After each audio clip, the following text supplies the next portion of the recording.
임진왜란이 일어나기 전에 우리 조선 정부에서는 일본의 조선통신사를 보내게 됩니다. 그래서 여러 사람들을 보내고 특별히 정사 황윤길 또 부사 김성일 이런 대표적인 사람들을 팀장으로 해서 사람들을 보내게 됩니다. 오랜 동안 같은 배를 타고 가서 같은 사람을 만나고 같이 음식을 먹고 같이 잠을 자고 쭉 일본을 돌아보고 나서 이제 우리나라에 돌아와서 돌아보고 온 일들을 이렇게 저렇게 보고를 하게 됩니다. 여러분 아시는 것처럼 정사 황윤길과 부사 김성일 두 사람이 조선의 정부에 또 선조 임금 앞에서 보고하는데 똑같이 보고 똑같이 만나고 똑같이 얘기했는데 정반대의 의견을 보고를 하게 됩니다. 정사 황윤길은 제가 일본을 가보니 분명히 전쟁이 나겠습니다. 일본이 보통이 아닙니다. 또 도요토미 히데요시를 만나보니까 키는 작지만 눈이 매섭고 지략이 있고 뭔가 한 일 할 것 같습니다. 전쟁 분명히 일어납니다. 전쟁 준비해야 됩니다. 라고 강력하게 주창을 합니다. 반대로 부사인 김성일은 저도 똑같이 봤는데 아닙니다. 일본이 전쟁할 의지도 없고 전쟁할 그러한 힘도 없는 나라입니다. 제가 보니까 도요토미 히데요시는 키도 자그마한 게 눈도 쥐눈 같고 이렇게 다 기록에 나오죠, 그죠? 눈이 작다. 그리고 아주 생긴 것도 변변치 않은 사람이라 감히 전쟁을 일으킬 만한 그런 위인이 못 됩니다. 전쟁 아리는 합니다. 전혀 염려하지 마십시오. 라고 정반대의 의견을 선조 임금에게 고하게 됩니다. 여러분 왜 그럴까요? 똑같이 배를 타고 갔고요. 똑같이 밥 먹고 똑같은 장소에서 똑같은 사람을 만나서 이야기를 다 나누었는데 한 사람은 전쟁 분명히 납니다. 준비해야 됩니다. 또 한 사람은 전쟁 절대 안 일어납니다. 염려하지 마십시오. 만약 여러분이 선조 임금이라면 가정입니다. 여러분이 선조 임금님이라면 어느 쪽 말을 들으시겠습니까? 전쟁 난다. 준비해야 된다. 전쟁 안 납니다. 염려하지 마세요. 어떤 말을 여러분 들어서 어느 쪽 편을 들어 주시겠습니까? 우리가 잘 아는 것처럼 역사적인 사실은 선조 임금과 조정의 많은 대신들이 전쟁 일어나지 않는다. 염려하지 말자. 그냥 편안히 가자. 그래서 전쟁 준비를 전혀 하지 않았다가 마침내 전쟁이 일어나고 7년여간 이 조선 땅이 일본에 의해서 유린을 당하고 엄청난 피해를 입었던 역사적인 사실을 우리는 지금 다 기억을 하고 있습니다. 이게 만약입니다. 역사에서 만약 if라는 것은 없다라고 분명히 말하는데 만약에 그때 이 정사 부사 두 사람이 선조 임금에게 똑같은 의견을 가지고 전쟁이 일어납니다. 전쟁 준비해야 됩니다. 라고 두 사람이 똑같은 의견을 임금에게 올렸다면 임금님이 분명히 전쟁 준비를 나름대로 했을 겁니다. 만약 그렇다면 임진왜란이 일어났다 하더라도 초기에 전쟁이 끝났을 가능성이 아주 많아요. 왜요? 준비했기 때문에 얼마간 밀고 밀리는 일이 있지만 1, 2년 안에 전쟁이 끝나버리고 좀 일찌감치 왜군을 격퇴했을 가능성이 아주 많습니다. 그렇다면 그런 연장선상에서 우리나라가 일제 36년의 치욕도 저는 없었을 것이라고 생각을 합니다. 이건 가정이에요. 여러분 만약에 임진왜란이 우리가 좀 승리로 끝났다. 우리가 준비를 잘해서 초기에 격퇴를 했다. 그럼 일본이 나중에 수백 년 지난 후에 한국을 쉽게 넘보지를 못하겠죠. 이게 만만치 않은 나라다라고 그래서 좀 조심을 했을 때인데 이제 벌써 몇백 년 전에 한번 건드려 보니까 이게 아무것도 아니거든요. 그러니까 그 다음에 또 치고 들어와서 우리가 36년의 일제 치하를 겪는 그런 어려운 일을 당하기도 했습니다. 여러분 조선 통신사를 이제 쉽게 말하면 외교 사절단이죠. 그런데 그것을 내용으로 들어가면 한마디로 말씀드리면 정탐꾼이에요. 그죠? 정탐꾼이에요. 그래서 가서 정말 일본이 전쟁할 의지가 있는지 군사력이 준비되어 있는지 그 지도자가 또 그런 어떤 의지가 있는지 한번 속을 잘 떠보고 와라 라고 통신사를 보내게 됐는데 그 여러 가지 결과들이 좀 안타깝게 되어진 것을 보게 됩니다. 왜 이 두 사람이 각자 다른 정반대 복을 했는지 우리는 지금도 알 길이 없죠. 그러나 일반적으로 우리가 역사 시간에 배운 것은 뭐 동인 서인의 갈등이다 그런 평가가 있습니다만 또 우리가 모르는 깊은 속내가 나름대로 있지 않나 싶습니다. 오늘 함께 읽으신 민수기 13장은 이스라엘 백성들이 출애굽한 이후에 약속의 땅 가나안을 들어가기 위해서 하나님께서 모세에게 12지파의 대표들을 한 사람씩 뽑아서 정탐꾼을 준비를 해라. 그리고 가나안 땅을 40일간 정탐을 해라 라고 말씀을 하시게 됩니다. 모세가 하나님의 명령을 따라서 각 지파에서 한 사람씩 지도자를 뽑게 됩니다. 성경을 쭉 보시면은 그 12지파의 명수들이 나오는데 작게는 4만여 명, 많으면 7만여 명, 지파별로 아주 많은 그런 20세 이상의 청년, 장년들이 있게 됩니다. 각 지파별로 4만 명, 7만 명에서 한 사람을 뽑는 거예요. 이게 얼마나 믿음이 대단하겠습니까? 얼마나 체력이 좋겠습니까? 얼마나 용기가 많겠습니까? 얼마나 충성심이 강하겠습니까? 하여튼 수만 명 중에서 고르고 골라서 각 지파별로 한 사람씩 대표를 뽑아서 12명 팀을 만들어서 40일간 약속의 땅 가나안을 정탐하고 우리 어떻게 해야 할지를 준비해라.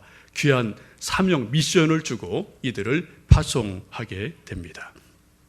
이제 40일간 이들이 가기 전에 모세가 몇 가지 주의사항을 주죠. 13장 쭉 앞부분 보시면은 이 가나안 땅은 하나님이 우리에게 주신 약속의 땅이다. 젖과 꿀이 흐르는 땅이다. 정말 소중한 땅이다. 그 땅에 가서 어떻게 그 땅이 정말 좋은지 안 좋은지, 비옥한지 거친지, 또 나무들은 어디에 얼마나 있는지, 또 산이 어떤지, 강이 어떤지, 내가 어떤지, 물이 어떤지를 세세히 살펴보고, 또 백성들이 어디에 많이 사는지, 군사력은 어떤지, 성은 얼마나 잘 견고하게 지어졌는지 그것을 세세하게 다 정탐을 하고 돌아오라라고 이제 지침을 주면서 그들을 보내게 됩니다. 그리고 또 만약에 과일이 있다면은 한번 증거물로 그 땅의 열매이기 때문에 과일 열매를 좀 가지고 오면 좋겠다. 몇 가지 부탁의 말씀을 하면서 그들을 파송하게 됩니다. 그때가 마침 과일이 익을 계절이었기 때문에 오늘 성경 말씀 그 앞부분 보시면은 사람들이 포도송이를 그 가지채 메어서 가지고 왔다라고 말씀을 합니다. 그 포도송이가 얼마나 컸는지 두 사람이 어깨에 메고 왔다라고 말씀을 합니다. 지금 사진이 아니라 그림이죠. 그림으로 그린 건데 얼마나 포도송이가 큰지 하여튼 두 사람이 어깨에 메고 올 정도로 저렇게 컸다라고 말을 해요. 많은 성서학자들의 말에 의하면은 그 당시에 포도송이가 적어도 5kg는 됐을 것이다. 또 큰 것은 20kg는 됐으리라고 이야기하고 그런 기록들이 여기저기에 남아 있는 것을 봅니다. 저 포도송이를 따온 곳이 에스골 골짜기라는 곳인데 에스골은 포도송이라는 뜻을 가지고 있습니다. 포도나무가 아주 많았던 것으로 알려져 있고 그 땅이 기후나 땅 자체가 포도나무가 잘 되는 그러한 곳으로 알려져 있습니다. 그래서 에스골 골짜기에서 이제 마지막 정탐을 마치고 돌아오면서 큰 포도송이를 장정들이 어깨에 메고 돌아오는 그러한 모습을 볼 수가 있습니다. 여러분 이러한 보고를 하면서 27절 오늘 말씀 보시면 그렇게 말씀합니다. 모세에게 말하여 이르되 당신이 우리를 보낸 땅에 간즉 과연 그 땅에 젖과 꿀이 흐르는데 이것은 그 땅의 과일입니다 라고 과일을 보여주면서 그 땅이 얼마나 비옥한지 얼마나 좋은 땅인지 열매가 이 정도입니다 라고 보고를 하면서 정말 그 땅은 말씀하신 것처럼 젖과 꿀이 흐르는 축복의 땅입니다. 약속의 땅임에 틀림이 없습니다 라고 보고를 합니다. 여기까지는 좋았어요. 그런데 28절의 말씀 보시면은 이 보고하는 사람들의 말이 갑자기 바뀌는 것을 봅니다. 28절에 이렇게 말씀하죠. 그러나 그 땅 고주민은 강하고 성읍은 견고하고 힘이 클 뿐 아니라 거기에서 우리가 안악자손을 보았습니다 라고 보고를 합니다. 우리 인생은 계속해서 접속사와 함께 살아가죠. 뭐뭐 했습니다. 그런데 그러나 우리는 다양한 접속사를 연결해서 한 일을 마무리하고 연결시키고 우리 인생도 하나의 인생을 마무리하고 연결시키는 일들이 계속해서 우리에게 있음을 봅니다. 오늘 12명의 이 정탐꾼들이 모세에게 보고하기를 그 땅은 정말 약속의 땅입니다. 젖과 꿀이 흐르는 정말 좋은 땅입니다. 그런데 그 중에 일부분이 그렇게 말하죠. 그러나 그 땅은 안악 자손들이 있는 땅입니다. 밑에 말씀을 쭉 보시면은 그 땅은 우리가 다 두루 다닌 땅은 거주민을 삼키는 땅입니다. 거치는 땅입니다. 우리가 만약 그곳에 가면 다 죽습니다. 그들은 아주 거인들이고 안악 자손이고 우리는 그들에 비하면은 메뚜기 같은 존재임에 틀림이 없습니다. 라고 보고하는 것을 보게 됩니다. 여러분들이 잘 아는 것처럼 이 12명 중에 10명이 이 보고를 할 때 부정적인 보고를 합니다. 오늘 말씀 보시면 그것을 그렇게 말씀하죠. 32절 보시면 이스라엘 자손 앞에서 그 정탐한 땅을 악평하여 이르되 우리가 두루다니며 정탐한 땅은 그 거주민을 삼키는 땅이요 거기서 본 모든 백성은 신장이 장대한 자들이어서 우리가 그들과 비교해 보면 그들은 거인이고 우리는 메뚜기 같습니다. 라고 보고하는 것을 봅니다. 여기에 성경 말씀 중에 이제 악평했다라는 말씀이 있는데 나쁘게 말했다는 것이죠. 부정적으로 말했다는 겁니다. 근데 그 본래 단어의 뜻을 쭉 들어가 보면은 미끄러지게 한다. 그런 뜻을 그 단어 뜻 자체가 가지고 있습니다. 우리 사람들이 살다 보면 미끄러질 때가 있어요. 바나나 껍질을 잘못 밟아서 꽈당 넘어질 때가 있고요. 또 겨울철 눈이나 얼음을 잘못 밟으면 넘어질 때가 있습니다. 또 우리 인생들이 살다 보면은 몸이 넘어지는 것이 아니라 인생이 넘어질 때가 있어요. 마음이 꽈당하고 곤두박질을 치고 넘어질 때가 종종 있습니다. 여러분 그때 우리 인생이 넘어지거나 마음이 넘어지는 게 왜 넘어지죠? 얼음 때문에 안 넘어집니다. 눈에 미끄러져서 안 넘어집니다. 대부분 10중 8구는 말 때문에 넘어져요. 누구의 말 때문에 이런저런 말 때문에 인생이 넘어지고 마음이 넘어지는 것을 우리는 매일매일 일상생활 속에서 경험을 하고 있습니다. 지금 이스라엘 백성들도 이 정탐을 다녀온 정탐꾼들의 보고 가운데 이것은 좋습니다. 그러나 이것은 이러고 저러고 합니다. 라고 악평하여 말할 때 그 말 때문에 백성들의 마음이 다 무너져 내리면서 크게 혼란을 겪는 것을 보게 됩니다.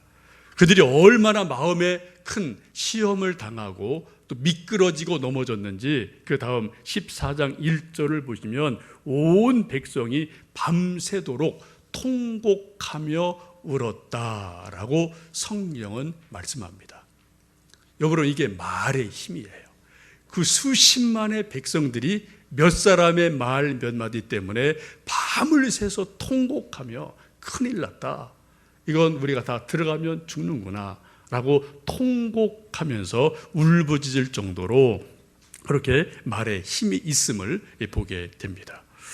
여러분 우리가 잘 아시는 것처럼 이 일의 결과가 어떻게 됩니까? 결국 이런 일이 계속 연결이 돼서 하나님께서 믿음 없는 백성들의 모습을 보시고 진노하시면서 40일을 하루를 1년씩 계산해서 40년간 광야에서 방황을 하게 만드십니다. 그리고 1세대, 출애굽 1세대가 어느 누구도 가나안 땅에 들어갈 수 없는 그러한 책망을 주시며 징계를 주시는 것을 보게 됩니다.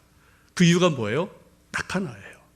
12 탐정 가운데 일부 사람들이 그 땅에 대해서 악평을 하며 사람들을 미끄러지게 했을 때 그 일로 인해서 자신뿐 아니라 전체가 가나안 땅에 들어가지 못하는 안타까운 일이 벌어지게 됩니다. 물론 갈렙과 여호수아가 이것을 다시 돌이키려고 무지 애를 썼지만 이미 한번 마음이 와르르 무너진 그런 사람들의 마음을 다시 세울 도리가 없어서 이게 아주 힘들어하는 모습을 보게 되죠. 그래서 우리가 올라가면 반드시 이긴다. 하나님이 주신 약속의 땅이다. 우리가 분명히 하나님이 함께 하시면 우리가 차지한다라고 여러 가지 이야기하지만 그 한번 돌아선 백성들의 마음을 돌이킬 수 없는 그러한 어려운 일을 당하게 됩니다. 여러분 참 이상하죠? 이 이스라엘 백성들은 홍해를 건넜던 기적을 체험한 사람들입니다. 다 기적을 본 사람들이에요. 또 애굽에 있을 때 10가지 재앙을 다 직접 경험한 사람들이에요. 그리고 죽음의 사자가 넘어간 것도 다 경험한 당사자들입니다. 그런 사람들이 사람들의 몇 마디 말 때문에 와르르 무너진다는 거. 상상이 되세요? 아마 여러분 생각에 나는 안 그러지 라고 생각하실지 모르겠습니다. 여러분 이게 인간입니다. 아무리 기적을 체험하고 믿음이 강하다 하더라도 사람의 말의 힘이 이처럼 강력한 영향력을 우리에게 끼칠 수 있다는 거예요. 이것이 긍정적이든 부정적이든 사람의 말에는 엄청난 힘이 있음을 우리가 보게 됩니다.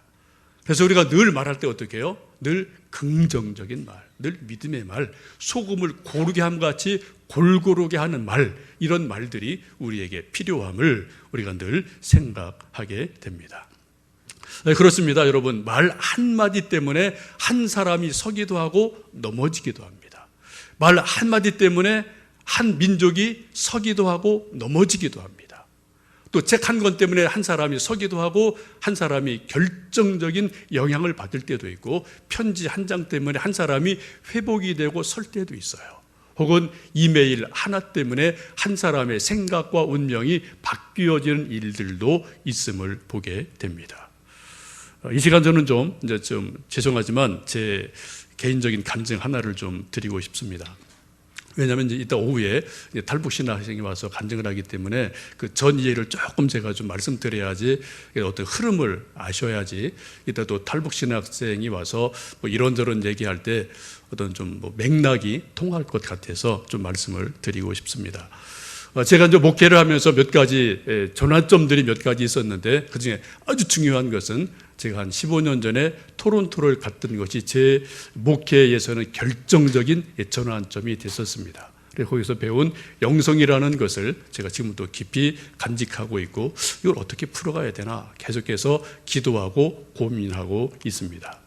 또 하나는 한 10여 년 전에 제가 소망교회에 있을 때 연변 과기되어 있는 한 이제 교수님으로부터 제가 메일을 하나 받았어요.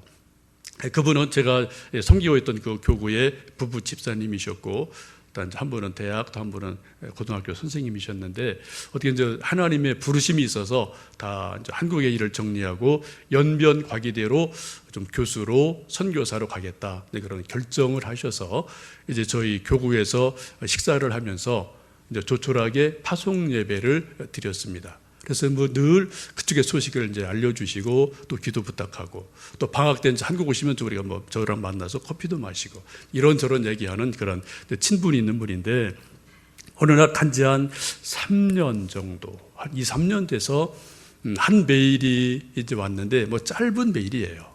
근데 거기는 다 이렇게 메일이 체크되기 때문에 있는 그대로 말은 다 못합니다. 그래 뭐 성경, 기도, 교회 이런 말은 다 이제 다른 말로 은유로 다 이렇게 바꾸어서 말해야 되는데, 목사라는 말도 이제 못하죠. 그래서 뭐 선생님, 뭐 사장님, 또 이렇게 말하고 사업은 잘 되십니까? 그러면 다 이제 우리끼리 이제 하는 거죠. 뭐 그쪽 사업 잘 되세요? 그러면 좀 뭐 어떻게 전도 잘 되느냐? 또 이쪽에도 사업 번창합니까? 그러면 교회 뭐 잘 됩니까? 그런 말이죠. 뭐 하여튼 사업은 잘 돼야 돼요, 그죠? 무슨 사업이든 사업은 잘 돼야 되는데, 어쨌든 그때 이제 그분이 보내주신 메일의 내용이 이런 거였습니다. 간략한데, 지금 자기가 10대 소녀 한 사람을, 탈북 소녀를 임시 보호하고 있는데, 이 아이를 좀 빨리 한국으로 좀 빼내줬으면 좋겠다. 그러면서 이렇게 간략간략하게 그 내용이 그런 거였어요. 엄마랑 함께 탈북한 이 아이가 이제 그쪽 연변 지방 기입숙한 곳에 들어가서 어떤 남자분과 정착을 해야 되니까 소위 우이장 결혼 같은 게 많죠. 결혼해서 정착을 했는데, 이 남자 되는 사람이 자기 엄마를 이제 공안에 신고를 해서 다시 북송이 돼버렸고, 이 10대 소녀만 남은 거예요. 그리고 이 아이가 여러 가지 뭐 학대를 당하고 착취를 당하고 아주 모진 고문을 당하고 어려운 일을 당하다가 도저히 거기서 견딜 수가 없어서 집을 뛰쳐나와서 막 배회를 하다가 연변 시내를 돌고 돌다 어떻게 해서 이 교수님 가정까지 오게 됐습니다. 이제 그 교수님 가정에도 그 10대 소녀가 그때 중학생애가 있었거든요. 제가 아는데. 이제 그래서 자기 딸 같은 마음이 들으니까 너무 안타까워서 일단 자기 집에 이 아이를 이제 받아주고 저기 급히 이제 메일을 해서 어떻게 이 아이를 좀 한국으로 빨리 빼내줬으면 좋겠다. 그러한 소식을 전해줬습니다. 제가 그걸 듣고 좀 답답하다 그런 생각은 했지만 제가 뭐 북한에는 뭐 소위 사돈의 팔촌 아무도 걸리는 사람 전혀 없어요. 그래서 뭐 이건 뭐 내 일이 아니지 하고 그냥 덮었습니다.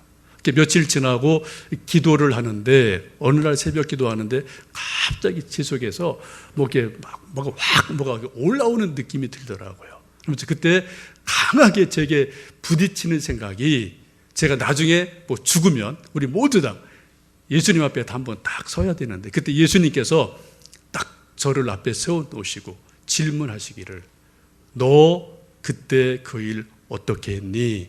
라고 물으실 것 같은 게 분명하게 제 속에 아주 강하게 다가오더라고요. 그래서 그때 화들짝 놀랐어요. 이거는 보통 일이 아니구나. 이것도 뭐 고민할 문제구나. 라는 생각이 들어서 그때부터 며칠을 좀 깊이 기도를 했습니다. 여러분 분명합니다. 저는 저대로 여러분대로 우리가 다 이 세상 살다가 다 세상을 떠나게 되는데 그때 우리가 모두 다 개인적으로 예수님 앞에 다 서게 돼요. 그죠? 우리 구원받은 데 다 서게 돼요. 그때 예수님께서 저는 저에게 여러분은 여러분에게 다 물어보실 몇 가지 말들이 분명히 있을 겁니다. 그게 우리 인생에 대한 예수님의 체크일 수가 있죠. 그때 당신은 저에게 이것 예수님이 정말 나한테 아주 정색하고 물어보시겠구나. 그런 부담이 저에게 확 다가오면서 기도를 며칠을 하고 그리고 그래서 뭔가 좀 액션을 취해야 되겠다 그런 생각이 들어서 근데 제가 섬기고 있던 교구장님들 이제 그분들 몇 분과 이렇게 상의해서 이런 메일을 받았는데 이건 좀 뭔가 우리가 기도할 일인 것 같습니다. 좀 함께 했으면 좋겠습니다. 그래서 동의를 얻어서 이제 뭔가 액션을 취하기를 시작을 했습니다. 여러분 기도하시다가 혹은 어떤 일을 보고 듣다가 마음에 감동이 있을 때는 여러분 그걸 잘 보셔야 돼요. 그냥 싹 스쳐 지나가지 마시고요. 또 사람의 말을 듣다가 아니면 어떤 뉴스를 보다가 길거리 오가다가 우리가 우연찮게 사람을 만날 수 있고 뭐 소식을 들을 수 있고 남이 말하는 얘기 슬쩍 우리가 엘리베이터에서 우리가 들을 수도 있거든요. 또 신문 볼 수 있거든요. 하게 뭐 스쳐 지나간 일상들이죠. 근데 여러분 그 가운데 가끔은 하나님이 내게 주시는 메시지가 있고요. 사명이 있음을 여러분 기억하시면 좋겠습니다. 출애굽기를 보시면은 모세가 40살이 되었을 때 어느 날 우연히 그냥 들판을 나가봤습니다. 그랬더니 나가봤더니 자기 동족들이 애굽 사람들에 의해서 막 학대를 당하며 매를 맞는 모습을 보고 울분이 일어나서 애굽의 그 작업 반장을 쳐서 죽이게 돼요. 그리고 땅에 묻습니다. 그 다음날 또 갔더니 자기 동족끼리 막 싸워요. 그래서 화해시키려고 했더니 우리가 언제 너를 재판장으로 삼았느냐라고 고발하는 말을 들으면서 모세가 사막으로 출행당하는 것이 나오게 됩니다. 여러분 모세는 애굽의 왕자입니다. 근데 이 왕자인 모세가 왜 자기 동족이 매 맞는 것을 보고 갑자기 욱하는 마음이 들어서 그 애굽의 작업반장을 치고 죽였을까요? 왜 그랬을까요? 이게 바로 사명이라는 거예요. 자기 가슴 깊은 곳에서 자기도 모르게 뭔가 책임감을 느끼는 것, 뜨거움을 느끼는 것, 뭔가 이건 해야 되겠다는 뭔가 느낌을 강력하게 가질 때 이것이 바로 하나님이 우리에게 주시는 사명이고 책임인 것을 압니다. 하나님이 우리에게 사명 주시는 방법은 아주 다양해요. 사무엘 경우는 사무엘아 이름을 불러서 콜링하셨어요. 근데 대부분의 경우는 그러기보다는 우리 마음속에 뜨거움을 주시면서 열정을 주시면서 책임감을 주시면서 이거는 내가 뭔가 할 부분이 있구나 이런 것을 깨닫게 하시면서 우리를 사명으로 부르시는 것을 보게 됩니다. 여러분 사명이 뭡니까? 사명은 하나님이 맡겨주신 일이에요. 그래서 우리를 이 일 할 만하다 여기셔서 우리에게 뭔가를 맡겨주시는 것이 사명인 줄로 압니다. 어쨌든 그것이 저에게 사명으로 다가와서 며칠 기도하다 상의해서 한번 해봅시다 해서 이제 쭉 구체적인 루트를 알아보고 돈이 얼마나 든지 알아봤더니 이제 가장 빠른 방법은 그런 거더라고요. 이제 호적을 세탁을 해서 중국 호적을 사고 여권을 만들고 비행기를 타면은 한 달이면 딱 한국에 돌아온다는 거예요.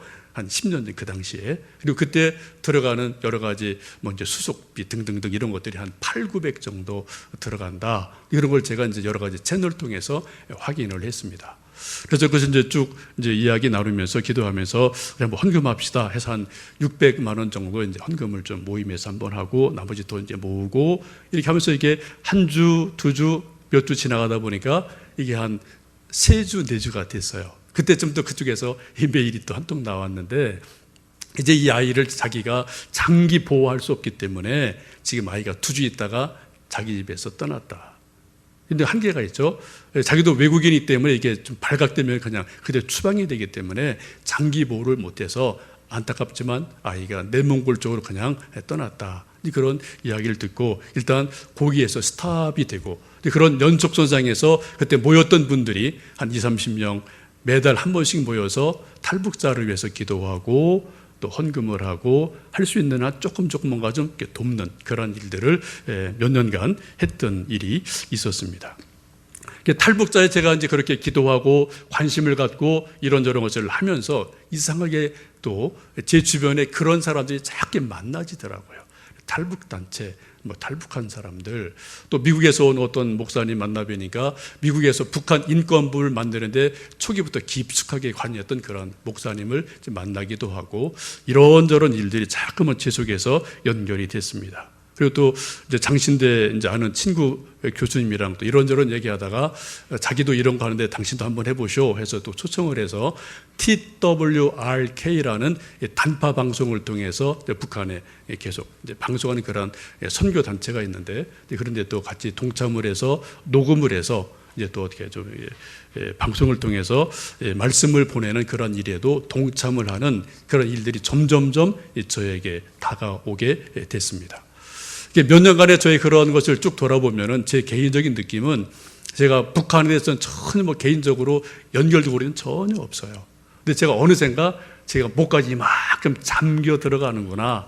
나오려고 해도 나올수록 자꾸 빠져 들어가는 그런 형국이 저에게 이루어지면서 이것은 하나님이 내게 주시는 사명이구나 라는 것을 제가 언제부터인지 제 마음속에 다잡고 있습니다.